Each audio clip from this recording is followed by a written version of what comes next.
Assalamualaikum warahmatullahi wabarakatuh. Kami dari kelompok 2 akan mempresentasikan tugas mata kuliah Kimia Analitik Kualitatif, yaitu mengenai kromatografi. Sebelumnya, saya akan memperkenalkan diri saya beserta rekan-rekan saya.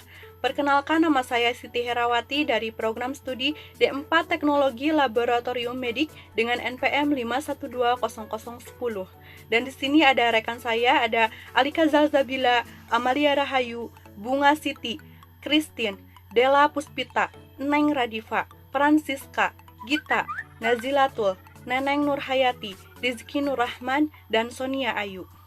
Selamat menyaksikan dan semoga bermanfaat.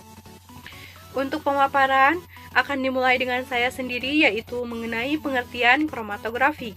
Apa itu kromatografi? Kromatografi adalah suatu teknik pemisahan molekul berdasarkan perbedaan pola pergerakan antara fase gerak dan fase diam untuk memisahkan suatu komponen atau berupa molekul yang berada pada larutan. Nah, dari pengertian tersebut dapat kita ketahui bahwa di dalam kromatografi terdapat dua komponen penting, yaitu fase gerak yang berupa padat atau cair dan fase diam yang berupa cair atau gas.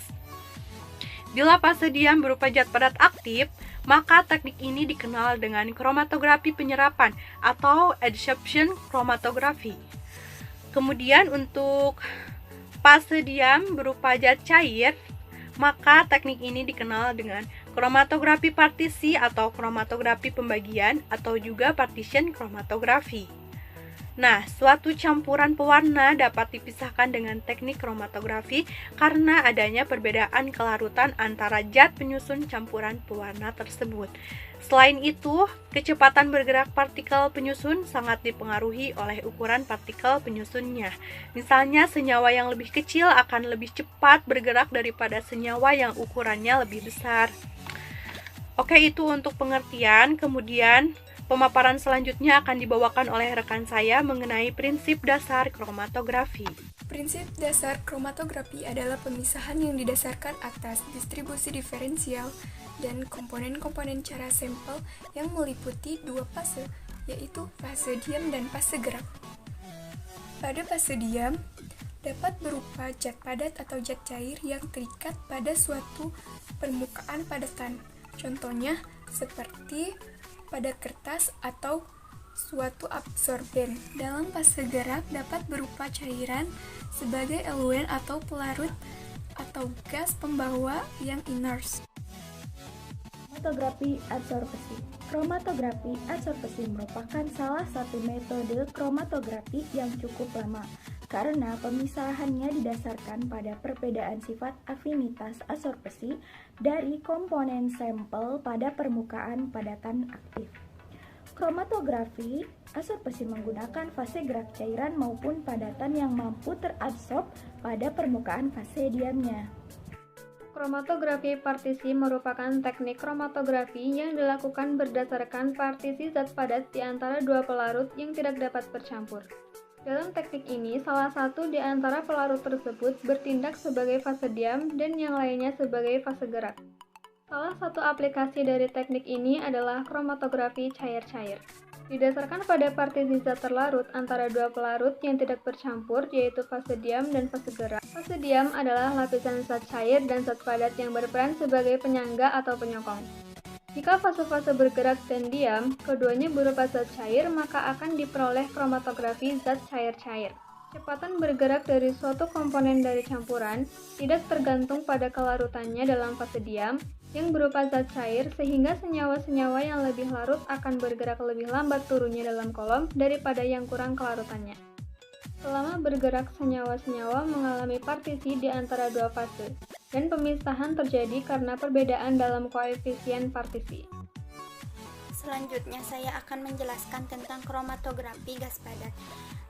Jadi, kromatografi gas padat adalah teknik kromatografi di mana fase diam berada dalam keadaan padat dan fase geraknya berada dalam keadaan gas.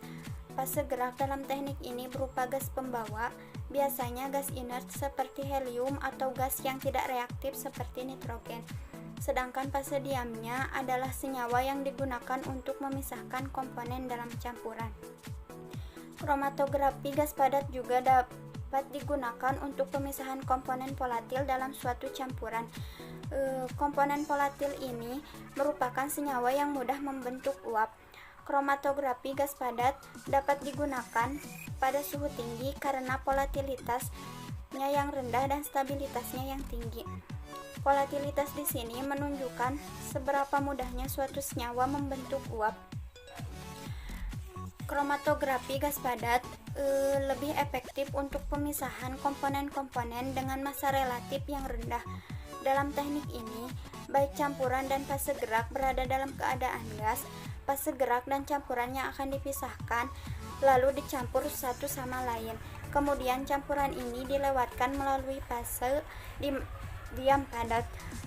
Fase diam diaplikasikan pada dinding bagian dalam tabung yang dikenal sebagai kolom kromatografi.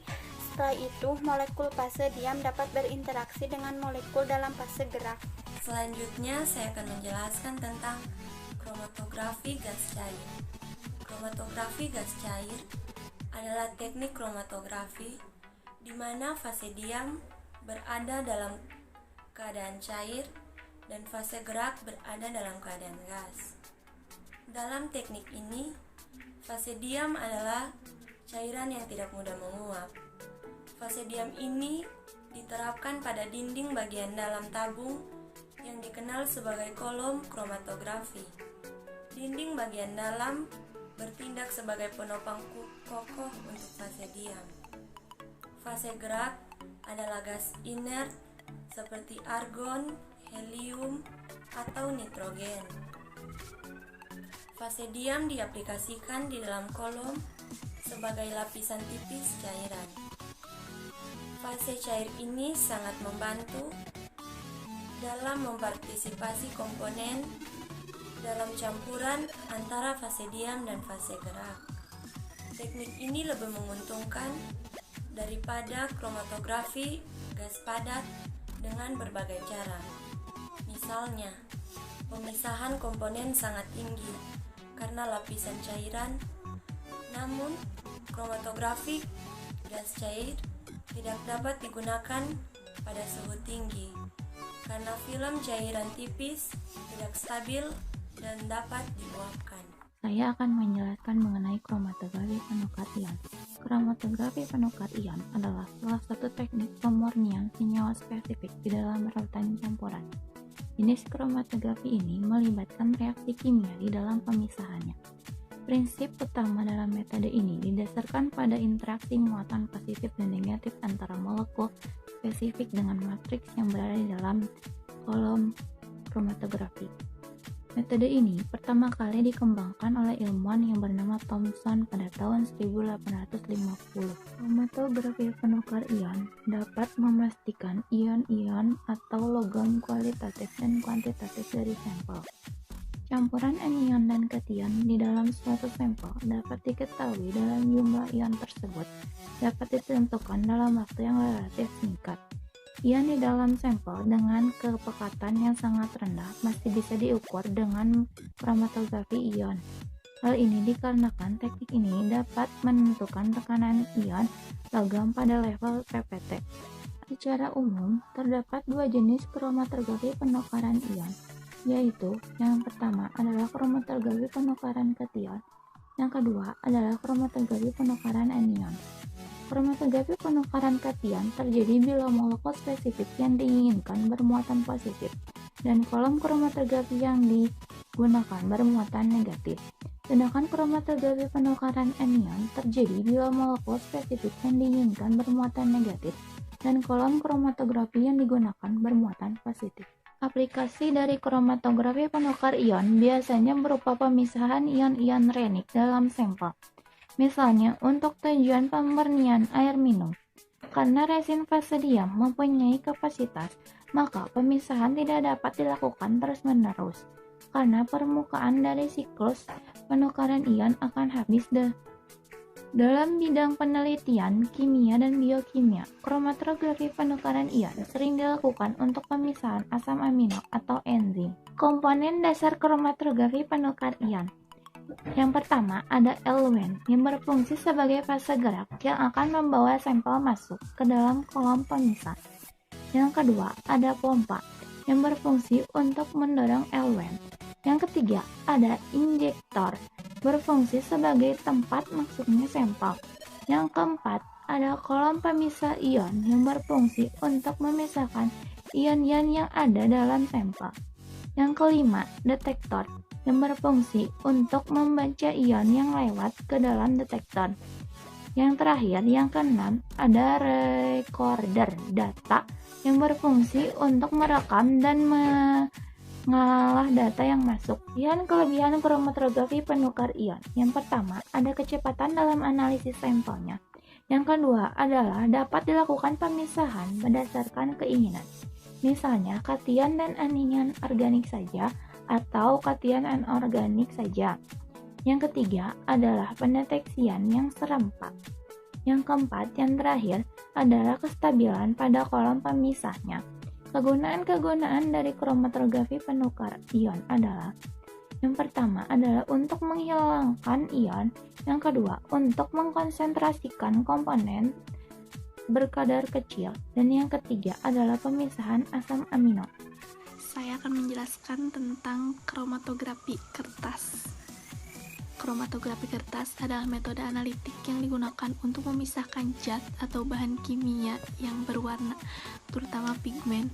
Hal ini juga dapat digunakan untuk menganalisis warna primer atau sekunder pada percobaan. Kromatografi kertas digunakan untuk memisahkan campuran dari substansinya menjadi komponen-komponennya. Karena ini kromatografi, jadi ada fase diam dan fase gerak. Fase diam untuk kromatografi kertas adalah kertas, dan fase gerak untuk kromatografi kertas adalah eluen. Prinsip kromatografi kertas: pemisahan senyawa berdasarkan perbedaan distribusi senyawa fase diam dan fase gerak, kemudian akan terpisah disebabkan adanya proses migrasi yang dinamis dalam suatu sistem yang terdiri dari dua fase. Kemudian pemisahan kromatografi kertas terjadi karena perbedaan kelarutan zat-zat dalam pelarut, serta perbedaan penyerapan atau absorpsi kertas terhadap zat-zat yang akan dipisahkan. Metode kromatografi kertas ada dua, yaitu metode menaik atau ascending dan metode menurun descending. Metode menaik dibantu oleh efek gravitasi sehingga rembesan berjalan lebih cepat. Jenis-jenis kromatografi kertas: yang pertama, kromatografi satu arah; yang kedua, kromatografi dua arah. Kromatografi satu arah menggunakan satu pelarut. Kalau kromatografi dua arah menggunakan dua pelarut yang berbeda, kemudian melalui beberapa tahap. RF atau retardation factor. RF merupakan perbandingan jarak antara migrasi komponen dengan jarak migrasi eluen. Nilai RF menunjukkan identitas sesuatu senyawa karena nilai ini karakteristik untuk suatu senyawa pada pelarut tertentu.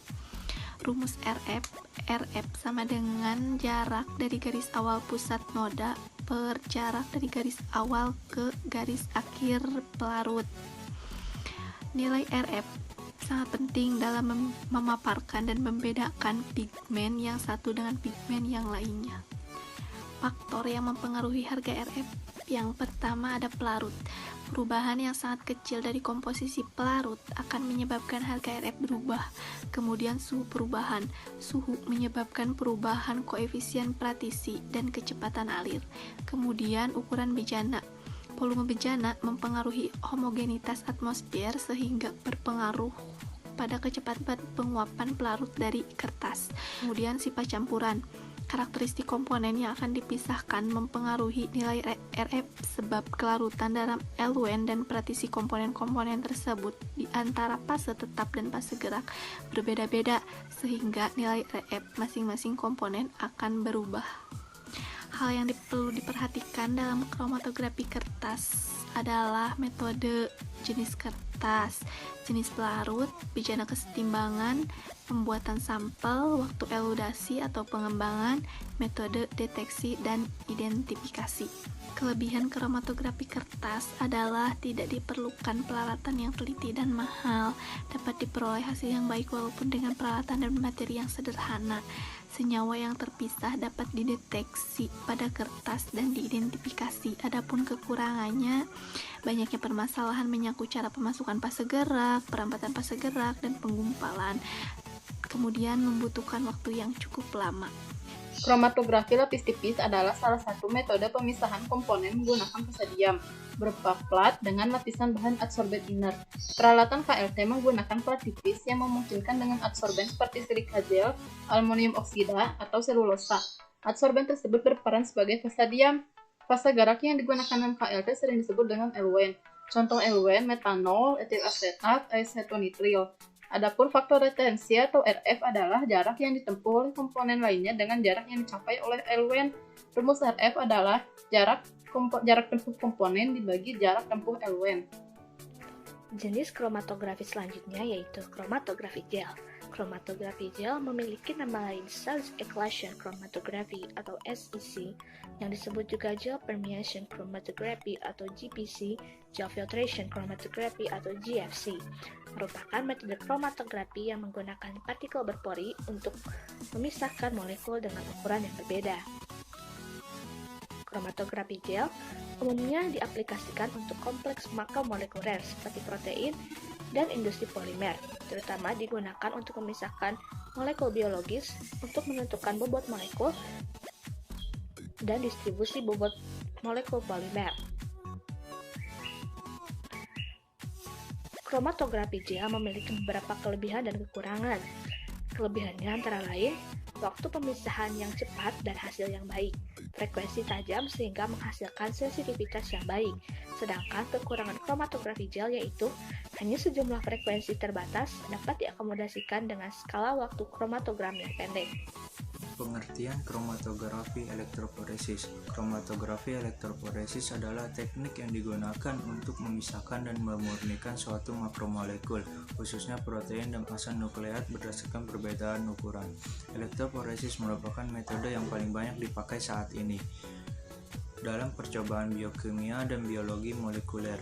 Secara umum, elektroforesis digunakan untuk memisahkan, mengidentifikasi, dan memurnikan fragmen DNA. Di sini aku mau ngejelasin tentang percobaan bahan dan alat pada proses kromatografi. Prinsip percobaan pada praktikum kali ini adalah dengan memakai prinsip like dissolve like. Prinsip ini merupakan sebuah prinsip kelarutan di mana suatu zat hanya akan larut pada pelarut yang sejenis.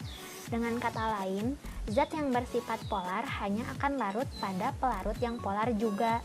Dan begitu pula dengan zat nonpolar yang hanya akan larut pada pelarut yang nonpolar juga. Alat-alat yang digunakan dalam proses ini ada gelas kimia 10 ml sebagai tempat atau wadah pelarut. Ada penjepit tabung reaksi yang berfungsi untuk menjepit kertas saring yang akan diciptakan ke dalam pelarut. Ada gunting yang berfungsi untuk memotong kertas saring yang akan diukur. Penggaris berfungsi untuk mengukur ukuran kertas saring. Pensil yang berfungsi untuk membuat garis batas bawah pada kertas saring. Ada stopwatch yang digunakan untuk menghitung waktu. Ada bulb yang merupakan pasangan pipet volume untuk mengambil larutan. Ada pipet volume yang ukurannya 10 ml yang berfungsi untuk mengambil 10 ml larutan. Bahan-bahan yang dipakai dalam percobaan kali ini ada tinta spidol biru, tinta spidol hijau, dan tinta spidol merah yang berfungsi sebagai noda yang akan bergerak saat proses kromatografi berlangsung.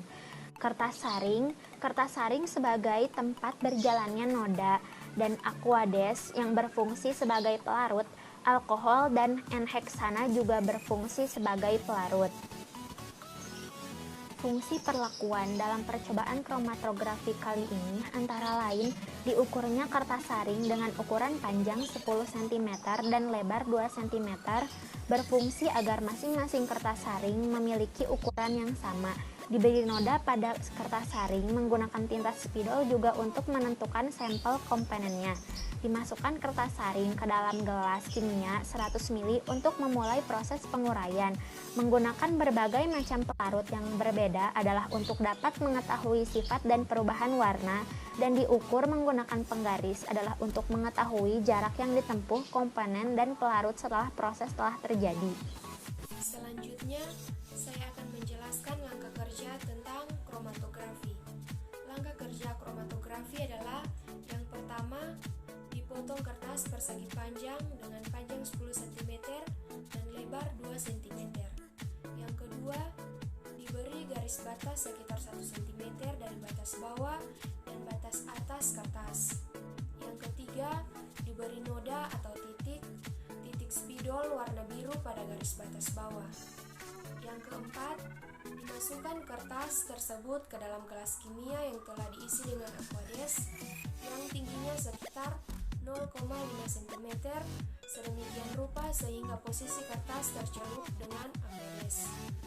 Yang kelima, biarkan hingga aqueous merembes naik selama 3 menit hingga 1 cm di bawah batas atas kertas. Ambil dan keringkan. 6. Diukur jarak yang ditempuh pelarut dan komponen-komponen noda yang terpisahkan. Yang ketujuh, dihitung harga RF dan masing-masing noda. Yang kedelapan, diulangi langkah di atas untuk tinta warna hijau dan warna merah.